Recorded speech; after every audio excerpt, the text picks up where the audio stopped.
A'udzubillahi minasyaitonirrajim. Bismillahirrahmanirrahim. Assalamualaikum warahmatullahi wabarakatuh. Alhamdulillahirabbil alamin wa bihi nasta'in ala umuri dunya waddin. Wassalatu wassalamu ala asrafil anbiya'i wal mursalin sayyidina Muhammadin wa ala alihi wa ashabihi ajma'in.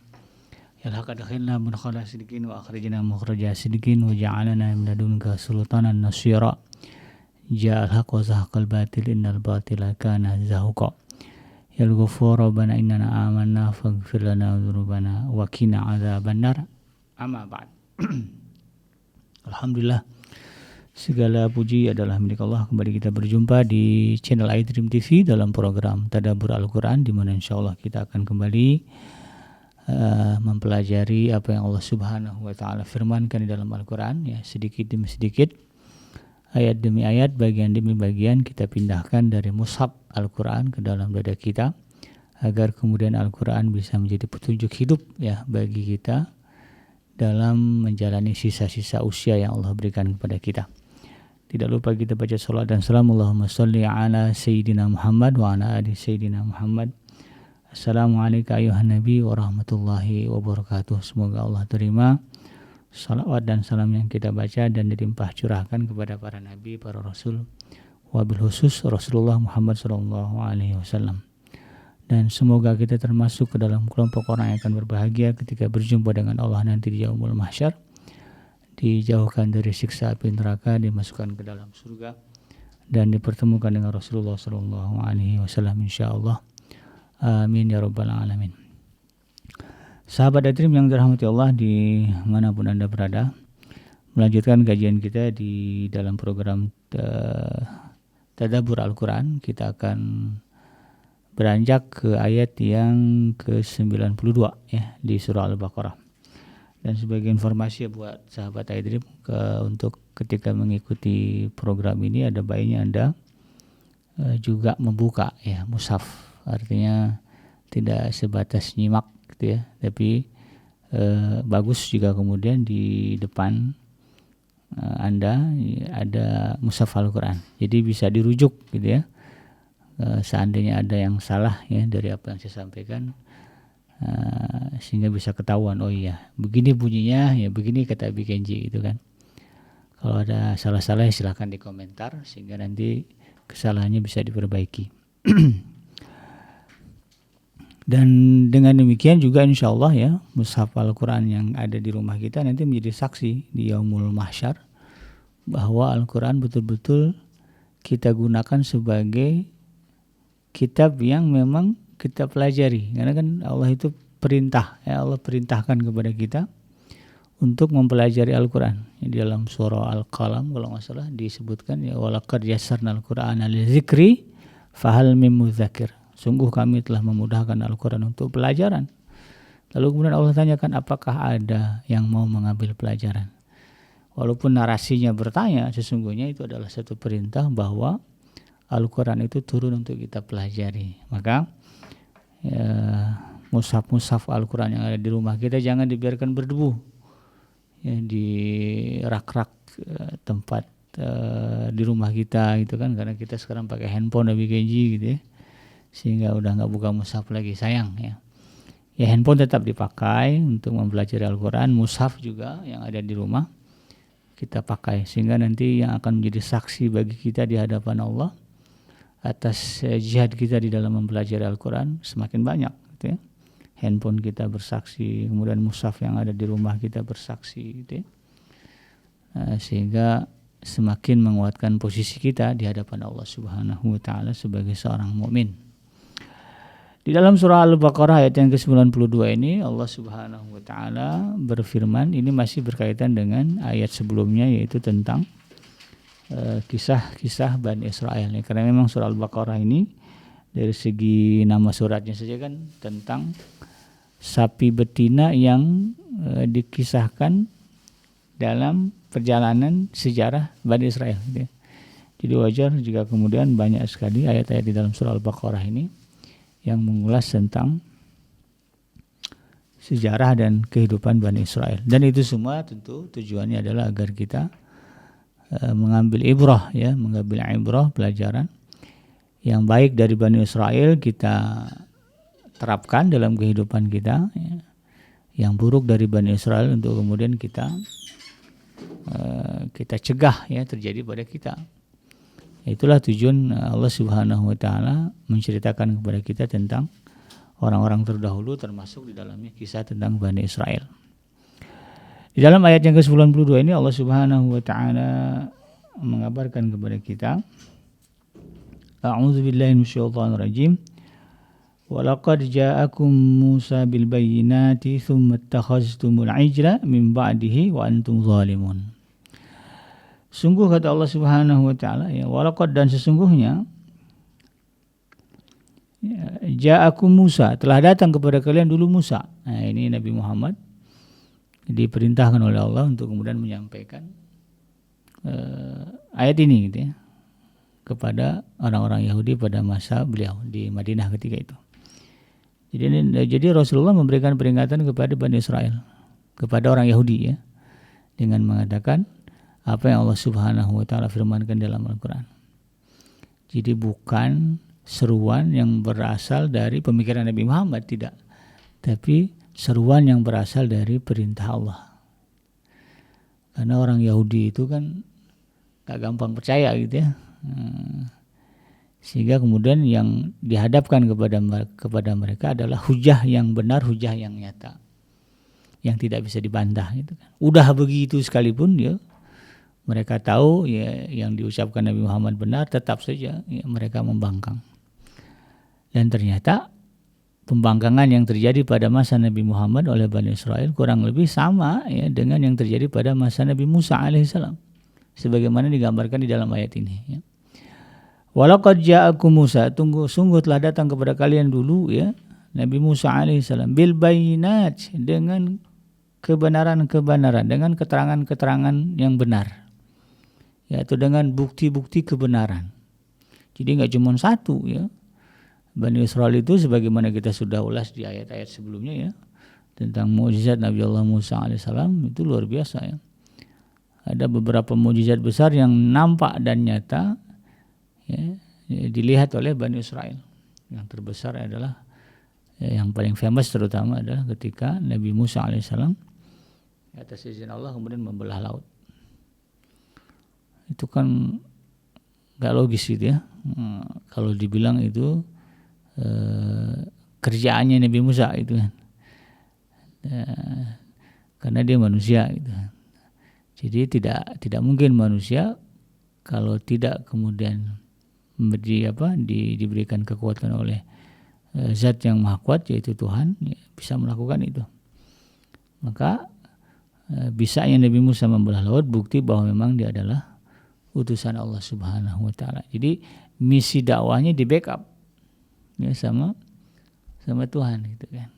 Nah, tujuannya apa? Ya supaya kemudian Bani Israel ya semakin bertambah takut ya kepada Allah Subhanahu wa taala. Ya.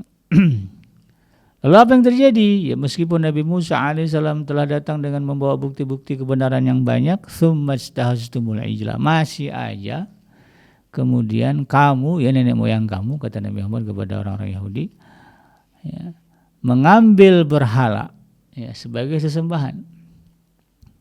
Ya, mengambil anak sapi ya, patung anak sapi. Jadi dibikin satu patung bentuknya anak sapi ya, oleh Samiri ya. Kemudian patung itu bisa mengeluarkan suara yang ajaib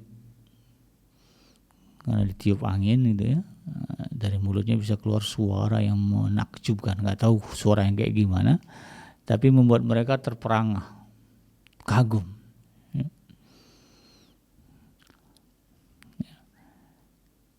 Nah, menjadikan anak sapi sebagai sesembahan ya, mim ba'dihi ya, setelah datang kebenaran yang nyata. Itu kan peristiwa terjadi setelah nyebrang dari Mesir ke ke wilayah Palestina ya,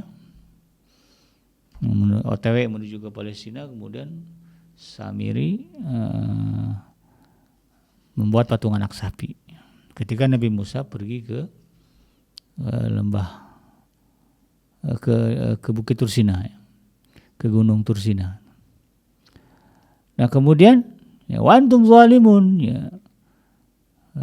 Dan kemudian kamu ya dulu ya betul-betul jadi orang zalim, ya, artinya udah jelas Tuhan itu tidak ada tandingannya, Tuhan tidak ada sekutu gitu kan, Tuhan Allah itu esa, tidak berbagi, ya. Dan dia tidak memerintahkan ya adanya sesembahan selain dia, tapi mereka tetap juga menjadikan yang dijadikan Tuhan, bahkan jadi tandingan Tuhan, bahkan patung anak sapi lagi, ya. Kalau patung banteng mungkin agak ini kali ya, jadi ini patung anak sapi,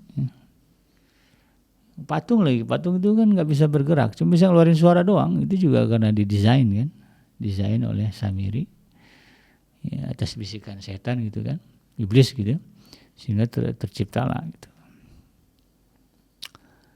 Maka kemudian Nabi katakan, wa antum zalimun, kamu betul-betul jadi orang zalim, ya.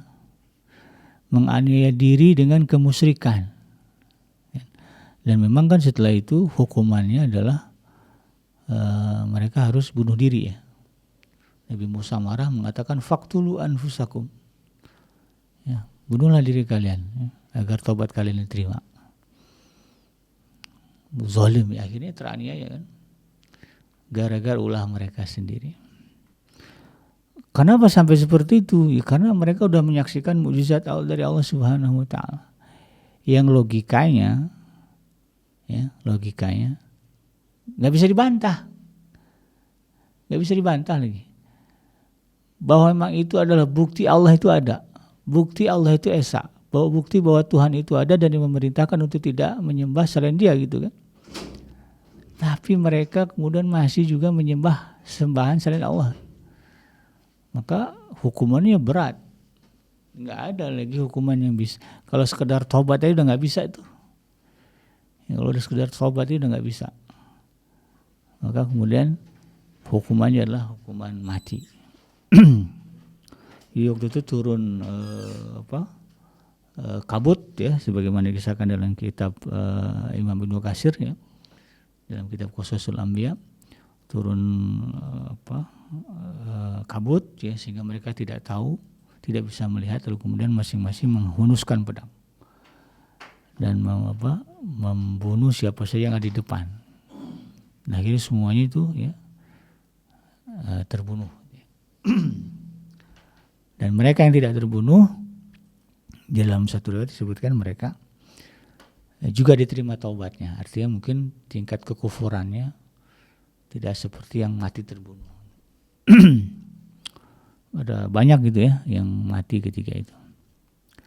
Sehingga ayat ini, di dalam ayat ini Rasulullah katakan, wa antum zalimun, kamu jadi orang zalim, ya, jadi orang yang betul-betul jahat, ya, dan kejahatan itu berat.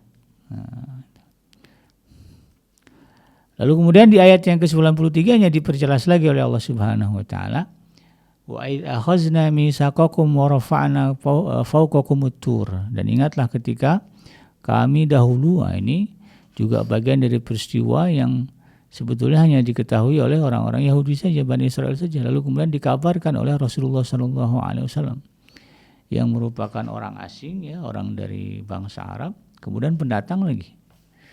Jadi tidak mungkin informasi itu kemudian sampai ke telinga Rasulullah, ya, kalaulah bukan kemudian ini yang memberikan informasi itu Allah Subhanahu wa taala. Karena nggak mungkin orang Yahudi kemudian memberitahu kepada Nabi Muhammad itu kan. Ya, dan ingatlah, ya, ketika dulu, ya, Allah Subhanahu wa taala kami, ya, mengangkat sumpah, ya, atau mengambil janji dari kalian, wa rafa'na fawqakumut tur, dan kemudian, ya, sebagai penguat sumpah perjanjian itu Allah angkat di atas mereka gunung Tur. Nah, bayangkan, ya, gunung bisa terangkat dan mereka berada di bawah gunung. Masa iya masih ingkar juga kepada Tuhan gitu, ya. Kalau nggak betul-betul orangnya, kalau dibilang goblok gitu, ya, jahat kuadrat lah gitu, ya. Huzu ma atainakum biquwwati wasma'u. Isi perjanjian itu adalah kata Allah, ya, ambillah, ya, atau pegang teguhlah ma atainakum biquwwah, apa yang telah aku datangkan kepada kalian, yaitu kitab Taurat ya. Wahyu yang Allah turunkan kepada Nabi Musa disampaikan kepada Bani Israel. Bikuwah, dengan sebenar-benarnya, dengan kekuatan. Jadi jangan kemudian dianggap sepele, dibawa nyantai gitu ya. Tapi jalankanlah ya segala perintah dan larangan yang disampaikan kepada mereka dari Nabi Musa dengan sebenar-benarnya, dengan kekuatan. Ya. Wasma'u ya, dan dengarkanlah. Ya, karena memang problem dari Bani Israel ini nggak mau dengar. Ya, biasalah ya, orang pintar kadang-kadang begitu, sahabat Adrim ya. Orang pintar ini lebih banyak maunya ngasih tahu yang ngomong daripada kemudian mendengar. Ya, diselak dikit aja marah, ya. Diselak nyelak lagi gitu ya. Nah, itu tabiat dari orang-orang pintar begitu. Nah, maka sebetulnya kalau kita ya ngerasa banyak ilmu ya, kemudian mungkin gelar akademik tinggi ya, untuk menekan kesombongan, ya, belajar untuk kemudian lebih sering mendengar ya, daripada kemudian menyampaikan atau berbicara. Karena kalau misalnya nggak suka mendengar ya model nanti kayak orang Yahudi itu ya, yang ujung-ujungnya kemudian menunjukkan kezaliman ya, kejahatan kepada Allah Subhanahu Wa Taala. Ya, dengarkanlah istri bicara, ya, jangan mentang-mentang ya suami ya merasa lebih tinggi dari istri, merasa lebih benar, lebih apa, sehingga kemudian nggak mau dengerin istri kalau ngomong. Ya dengerin dia ngomong apa, anak bersama ya. Jangan merasa kita orang tua ya sudah banyak makan asam garam kehidupan gitu ya, sehingga ketika anak menyuarakan perasaannya kita nggak mau dengar, bahkan kita bantah, apa kamu nih ya, bapak lebih tahu lagi. Nah kalimat begitu ini kalimat ya, orang-orang Yahudi ya. Prinsip hidupnya orang-orang Yahudi. Jadi dengarkan ya apa yang mereka sampaikan untuk menekan kesombongan di dalam diri kita. Qalu, lalu kemudian mereka menjawab ya sami'na wa asaina. Ini kurang ajarnya Bani Israel ya. Mereka menjawab, kami mendengarkannya tetapi kami mengingkarinya atau tidak menaatinya. Wa asaina, kami bermaksiat dengan apa yang kami dengar itu. Jadi yang ada ya kenyataannya ketika perjanjian itu diambil lalu kemudian banyak ya perintah dan larangan yang disampaikan oleh Nabi Musa kepada Bani Israel, yang terjadi adalah mereka memang dengar ya. Nah inilah ya bahasa kitanya apa, hipokrit ya.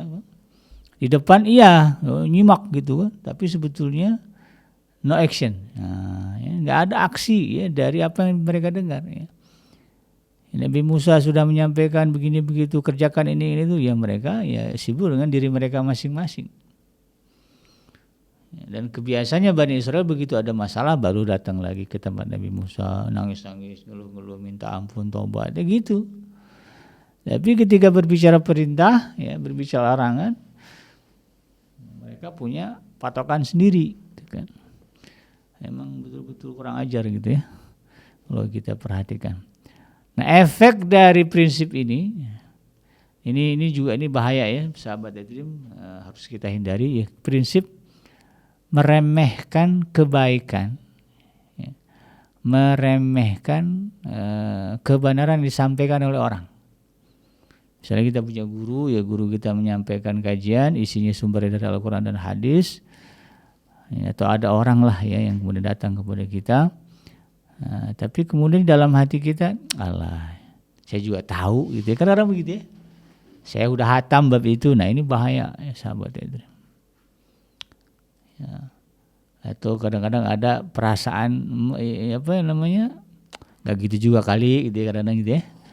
Nah, kalau kita betul-betul ya tahu bahwa yang disampaikan oleh guru itu adalah kebenaran, sumbernya Al-Quran, sumbernya hadis, nah, jangan seperti orang-orang Yahudi ini ya, punya prinsip didengarkan iya, menyimak iya, tapi kemudian punya acuan sendiri dalam bertingkah laku, bertindak.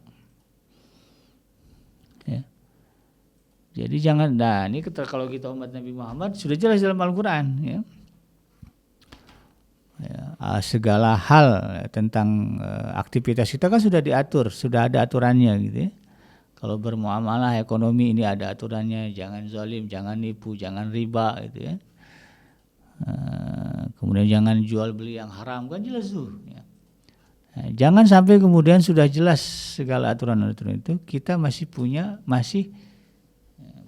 prinsip, ya saya nggak kayak gitu, saya punya hitung-hitungan sendiri, saya punya teori sendiri. Riba haram, lu jelas tuh ya. Wa ahallallahu al-bai'a wa harrama riba. Allah telah menghalalkan jual beli dan mengharamkan riba. Kalau kita masih berpikir ya saya nggak bisa tinggal di praktek riba ini karena alasannya ini wah darurat lah apalah gitu ya. Kalau itu yang masih kita kedepankan, wah ini bahaya. Apa bahayanya? Allah Subhanahu wa taala menyebutkan di dalam penggalan ayat berikutnya. Ya ketika mereka mengatakan qalu sami'na wa asaina, kami dengar tapi kami tidak patuh ya. Wa ausribu fi qulubihimul ajla bi kufrihim. Nah ya. Maka kemudian diresapkanlah ke dalam hati mereka itu kecintaan terhadap berhala itu tadi, anak patung anak sapi karena kekufuran mereka. Itu tadi ya, karena keingkaran untuk mematuhi 100% apa yang Allah Subhanahu wa taala perintahkan dan apa yang Allah Subhanahu wa taala larangkan. Kalau kemudian ada itu tadi ya, masih ada keinginan untuk mengingkari, mencari jalan lain ya dari apa yang sudah telah Allah tetapkan. Ya nggak boleh syirik, pergi ke dukun, pergi juga ke dukun ya dengan alasan ini itu. Ini kita tariknya dalam kehidupan kita. Tidak boleh berzina gitu ya. Bahkan kalimatnya wala taqrabuz zina, jangan dekat-dekat dengan zina. Ada juga ya kita yang kemudian cari excuse, alasan. Masih juga melakukan praktek perzinahan dengan alasan ya cari uang, sekarang cari uang susah gitu kan. Terpaksalah kemudian kalimatnya terpaksa gitu ya. Nah, ini prinsip-prinsip seperti ini membahayakan. Kenapa? Karena nanti kemudian Allah akan jadikan ya itu semua betul-betul menjadi candu. Ya. Wa ausribu fi qulubihim. Lalu kemudian itu meresap ke dalam hati mereka ya, kekufuran itu. Jadi asyik, jadi terasa indah, terasa enak nikmat. Udah, kalau udah terasa indah, terasa baik gitu ya.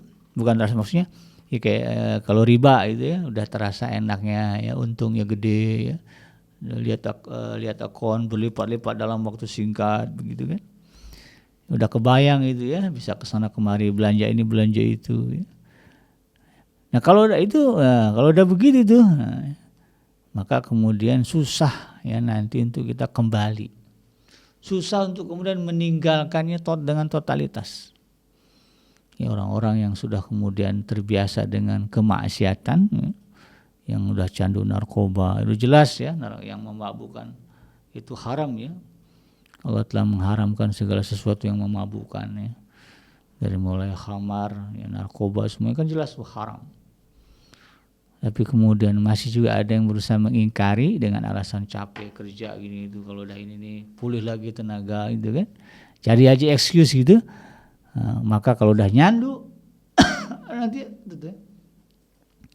Allah jadikan itu candu jadi buat dia. Kalau udah candu susah untuk kemudian meninggalkan. Yang dikhawatirkan dari itu adalah kemudian kita tidak bisa bertobat kepada Allah Subhanahu wa taala.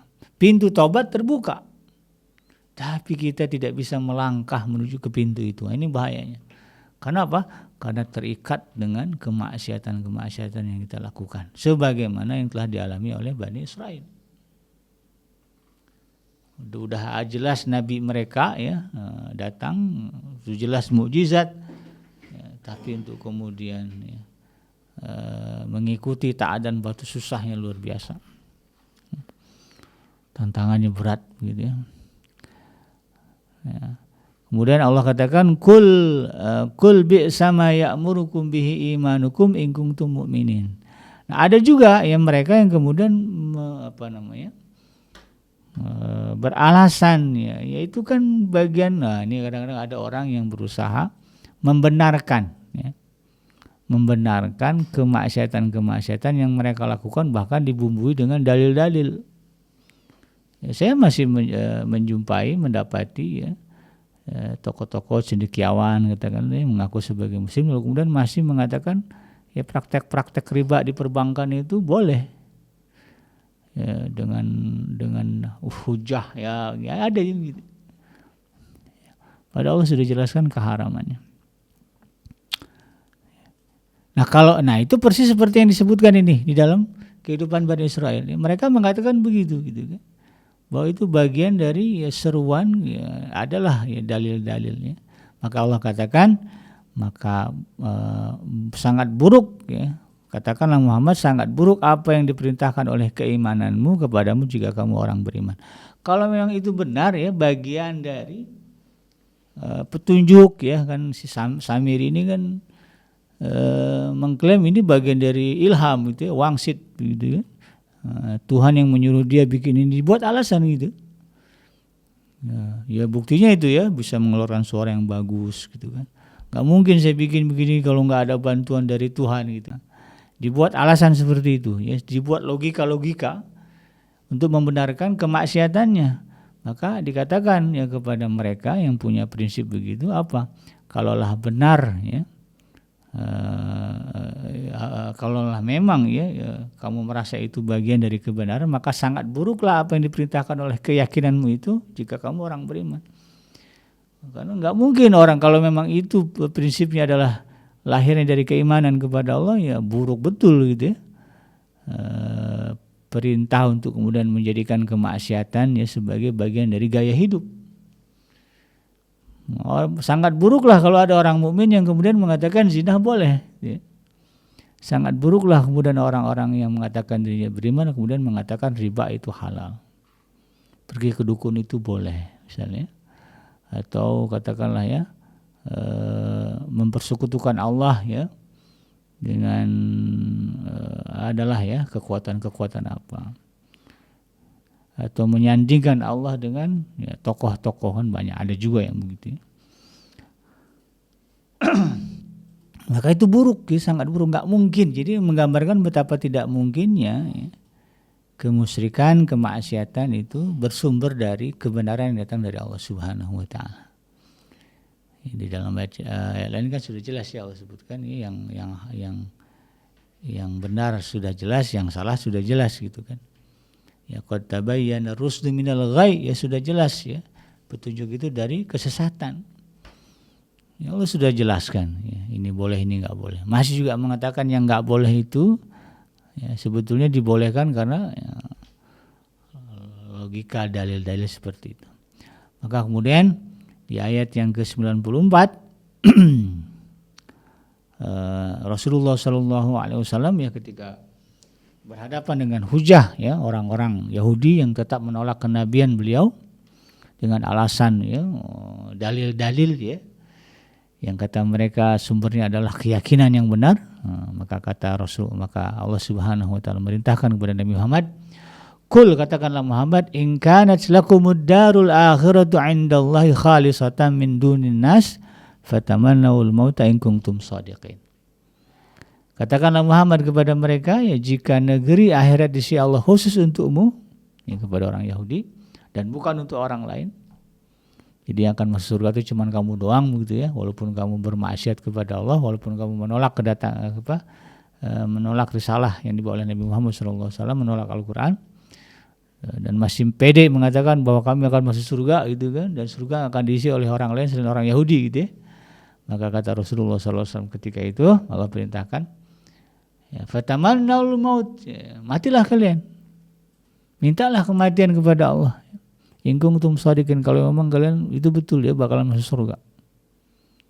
Ya, ujung-ujung dari adu argumen ya antara Nabi Muhammad dengan orang Yahudi itu tadi ya. Klaim-klaim yang mengatakan kalian gak akan masuk surga gitu kan, yang masuk surga itu kami gitu ya. Orang Yahudi gitu kan, keturunan dari nabi-nabi terdahulu gitu kan.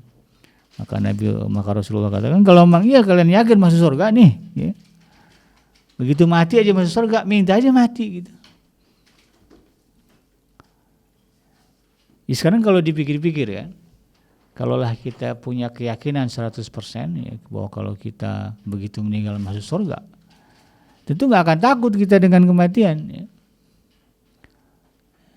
Karena akan mendapatkan surga. Makanya itu para sahabat ya, di zaman Rasulullah SAW ketika disuruh untuk berjihad, mereka nggak takut. Karena sudah penuh keyakinan di dalam diri mereka, kalaupun mereka mati ya, di dalam peperangan langsung masuk surga. Surga jaminannya. Syahid gitu ya. Nggak takut mereka. Karena memang keyakinannya penuh. Ya, mereka yakin kematian mereka tidak akan menyebabkan mereka sengsara. Justru kematian adalah pintu dari kebahagiaan abadi bagi mereka. Makanya berani. Nah, orang Yahudi ditantang tuh ya sama Nabi, kalau memang kalian benar gitu kan bakalan masuk surga gitu. Dengan keyakinan yang ada sekarang gitu ya. Fatamannawul mauta in kuntum shadiqin. Coba ya minta kepada Allah agar dimatikan. Faktanya apa? Di dalam ayat 95 Allah katakan wala yatamannawhu abada bima qaddamat aydihim. Akan tetapi mereka tidak sama sekali menginginkan kematian itu. Ya, bima qaddamat aydihim, disebabkan keburukan-keburukan, dosa-dosa yang telah mereka lakukan. Ya, mereka sadar juga itu ya, bahwa yang mereka lakukan sebetulnya kesalahan ya, melenceng jauh dari kebenaran. Tapi kalau berhujah berdebat dengan Nabi Muhammad mengatakan mereka benar gitu kan. Ya, giliran ditantang coba minta mati sama Tuhan, takut ya, karena dia tahu ya dia salah. Wallahu alimun bil zalimin, karena sesungguhnya Allah Maha mengetahui orang-orang yang zalim. Nah, sebagai ibrah tentu bagi kita ya di ayat-ayat yang saya baca tadi. Nah, di sinilah kemudian pentingnya kita memperkuat ya pemahaman kita tentang apa yang Allah Subhanahu wa taala sebutkan ya di dalam Al-Qur'an sebagai perintah maupun larangan. Ya, semakin banyak pengetahuan kita tentang perintah dan larangan yang datang dari Allah Subhanahu wa taala, maka semakin jauh ya, semakin besar kemungkinan kita ya tersesat ya dari jalan yang benar. Jadi kita tahu ya cara menjalani kehidupan kalau kita kemudian kita paham, tahu apa yang Allah Subhanahu wa taala firmankan. Nah, apa yang Allah wahyukan kepada kita di dalam Al-Qur'an lalu kemudian kita tahu dan kemudian kita amalkan. Nah, ini akan menambah tebal keyakinan kita. Ya, keyakinan kita kepada Allah, keyakinan kita kepada adanya kehidupan setelah kematian, keyakinan kita bahwa orang-orang yang beriman kepada Allah dan beramal soleh itu pasti dimasukkan ke dalam surganya. Maka insya Allah efeknya adalah ya, tidak takut ya dengan yang namanya kematian. Karena ada juga ya cerita-cerita, ya saya juga ngalamin lah kadang-kadang ya. Takut kita ya, takut mati. Yang ditakutkan tuh ya nggak jelas juga gitu kan. Nah, orang-orang yang beriman ya justru kalau imannya sudah benar, sudah mantap, sudah memenuhi rongga-rongga dada gitu kan. Nah, itu tidak ada peluang untuk kemudian ya, di dalam dadanya itu muncul rasa takut ya, akan kematian. Karena kematian bagi seorang mukmin pada hakikatnya adalah pintu menuju kebahagiaan. Siapa orang yang nggak mau bahagia kan begitu aja ya. Nah, kalau kita masih takut-takut berarti kita belum penuh ya keyakinan kepada Allah Subhanahu wa taala, keyakinan terhadap apa yang Allah Subhanahu wa taala kabarkan di dalam Al-Qur'an. Itu pula yang terjadi pada Bani Israel atau orang-orang Yahudi dulu ya. Demikian sahabat hadirin, mudah-mudahan bermanfaat, yang mudah-mudahan dari Allah Subhanahu wa taala, dan yang salah semata-mata lahir dari kealfaan dan kelapan saya pribadi. Saya bikin pamit undur. Hasbiyallahu la ilaha illa huwa alaihi tawakkaltu wa huwa rabbul arsyil azim. Subhanaka Allahumma rabbana wa bihamdika asyhadu an la ilaha illa anta astaghfiruka wa atubu ilaik. Walhamdulillahirabbil alamin. Wassalamualaikum warahmatullahi wabarakatuh.